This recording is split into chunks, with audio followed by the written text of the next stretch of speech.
Hi, welcome back to my channel. I'm so glad you could join me. Today I decided to post one of those how-to videos. I have a how to manage your makeup addiction and how to use up your products videos, and I'll link those down below.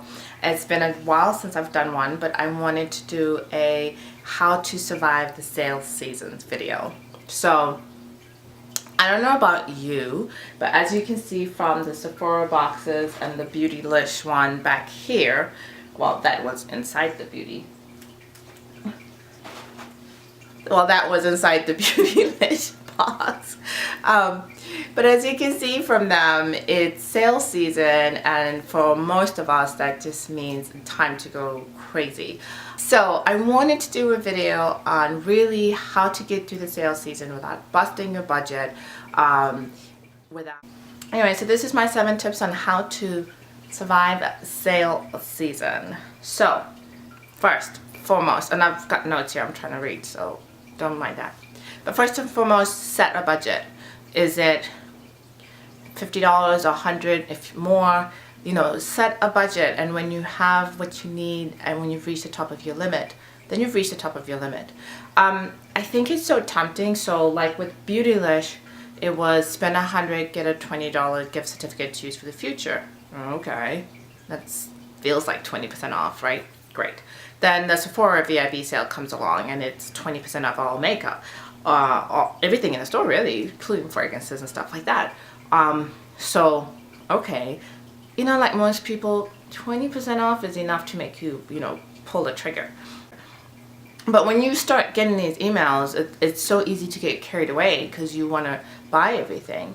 But if you set a budget, I'm only going to spend $50, or I guess at Beautylish you have no choice but to spend $100, but you could easily spend $200 and get $40, you know. So it becomes a slippery slope. So set your limit and spend wisely, and you know, figure out what the taxes are going to be and make sure. So that's tip number 1. Tip number 2, create a wish list.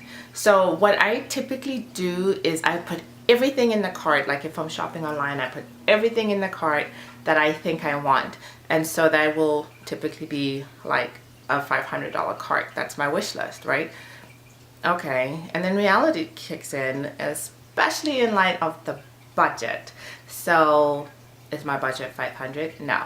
So can I stick with a $500 wish list? No. So then I start going through it and trimming down to what I really need and what's in my budget. And I think here with that, it kind of leads to the next point, which is buy what you normally cannot afford. So I love the Christina Louboutin matte lipsticks. I really like them. But at $90, it's not in my budget. It's not really in my budget at 20% off at $90 either, if I'm honest. But it makes it a bit more palatable. It makes it a bit more like, okay, I'll get this. So that's definitely an alternative, is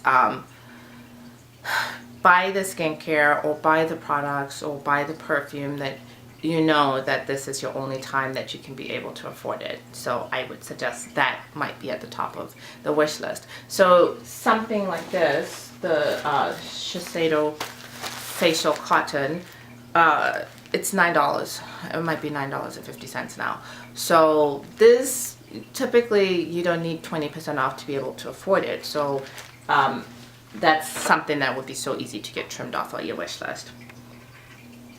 And then on top of that is like maximize your savings. So I personally am a fan of Ebates, and I'll link my referral link down below. But I know there's other rebate type of websites. I think there's also like a Mr. Rebates or something, but I'm not on that. But you know, use those kind of websites to maximize your savings. One thing that I found is around the time that Sephora is also having sales, the rebate percentage might also go up a little bit, you know, 4%, 6%, sometimes 8%.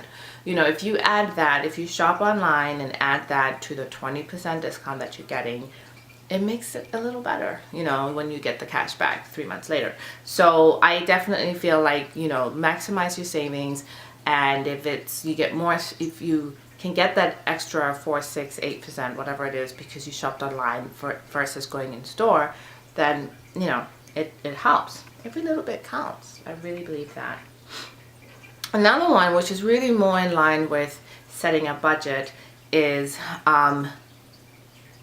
use cash. You know, isn't it funny how your budget is so much more flexible if it's a credit card, you know, or like Beautylish has that spend $100 and they'll break it into 3 payments. So even though I might have really just wanted to spend $80, I might now buy an extra lipstick so I can hit $100, so it's 3 payments, you know. And I know the TV shopping channels do that as well, the Flex Pay, and it all makes it all so tempting. So, but really, if you don't use something like that, or you don't use your credit card, you set your budget, it's $50, it's $100, and you are paying cash, or you're using a debit card, which to me is cash, then you're more likely to stick to that budget. So that's one that I think, you know, makes a difference for me anyway. So plan your shopping wisely. So like in November, there's the Beautylish gift card event, there's the Sephora VIB sale, and then Nordstrom also has its Mascara Madness event. So with that one, you buy 2 mascaras full price and you get 1 free, up to the price of one of the full price ones.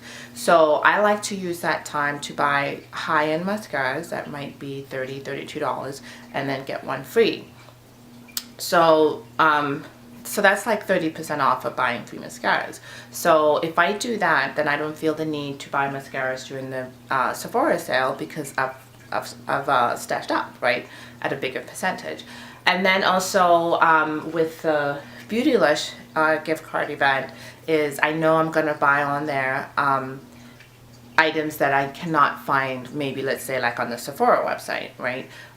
So I'll buy those on Beautylish, and then that way I can get that gift card back there. And then on the Sephora website, whatever is left and I still kind of want to get, or something that's new, that's available there, that's what I will then. And then last, only buy what you need. And this is so hard, because at 20% off, everything is what I need. You know, things that might not necessarily have been something I needed but wanted, at 20% off, they really become something that I need. So that's what makes that one so tricky. And this is the one where I'm just like, okay, so so-and-so just came out with a new lip product, but I don't need all 7 of them, because 3 of them aren't even my correct shades. I just, you know, just buy what you need. I know, especially now with the makeup collection videos and swatch videos and all of this, it's so tempting to say, let me buy the whole range, you know, or oh, I really like this one liquid lipstick, let me buy 6 of them. But do you really need 6 of them? Because you probably have 6 of them in your makeup storage right now. So maybe 1 or 2. You know, this becomes really important when you're using that budget. I keep going back to setting that budget, because I feel like once you know what your limit is, you make wiser choices. But you have to set that limit before you start the shopping. I hope that makes sense. If you have a vague idea, then you're just gonna bust it. Really, you're gonna bust it. So anyway, so that was tip number 7 on how to survive the beauty junkie, cosmetic product junkie, makeup addict beauty sales that are upon us. And I know there's more sales coming up for the rest of the year, what with Christmas coming, and so many temptations with all the makeup holiday collections and so on. So these are just some of the tips that I use to manage myself during this time of the year. And it's really tips that cross over to any kind of sales, not just beauty. I'm just focusing on that because we just went through that rush. But, you know, if you're shopping for Christmas, set a budget, use cash, have a list of what it is that you're planning on getting. Don't just go with a general idea. Use websites like Ebates and Mr. Rebates to get a little extra cash back in your pocket. Plan wisely. If you know when all the sales are coming up and what's available at what store, and then you can plan and, you know, have a better strategy going into it. And then also just buy what you need. I go Christmas shopping or something with my daughter, and she needs a pair of shoes. But then once we get there, we see the shoes, we see the sneakers, we see this and that, and then it just becomes bigger and bigger and bigger. So it's like, just focus on what you need. So yeah, so those are my tips on how to survive the holiday sale season. Yeah, and happy holidays. I just can't believe it's already Thanksgiving practically.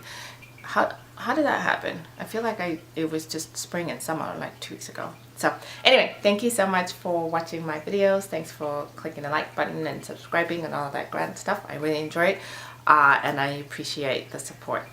Bye.